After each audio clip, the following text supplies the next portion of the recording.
बिस्मिल्लाहिर्रहमानिर्रहीम।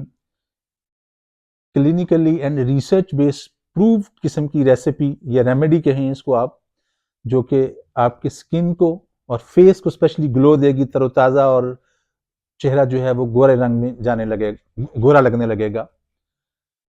गुलसुर्ख, red rose, pink जिसे गुलाब कहते हैं, गुलाब की पत्तियां लें। हम वजन गुलाब की पत्तियां और कुस्त शीरी जो है ये कॉमन है, हर्ब से मिल जाती है। और तीसरी चीज कलौंजी है। इन तीनों को बारीक फाइन क्लास पाउडर बना लें और अर्के गुलाब के अंदर थोड़ा, अगर खालिश शहद मिले तो वो थोड़ा सा, जस्ट बस कह लीजिए 1/3 स्पून, अगर एक स्पून सबकी है तो थोड़ा सा अर्के गुलाब, हंसपे जरूरत अर्के गुलाब मिलाएं और पेस्ट बना लें। तो इस पेस्ट को रात को चेहरे पर लगा दें। 2-3 घंटे बाद धो सकते हैं, मगर बेस्ट है सारी रात लगा रहने दें। सुबह इसको मेडिकेटेड सोप से वॉश कर लें तो आपका चेहरा जो है वो तरोताजा नजर आने लगेगा और गोरा भी होने लगेगा।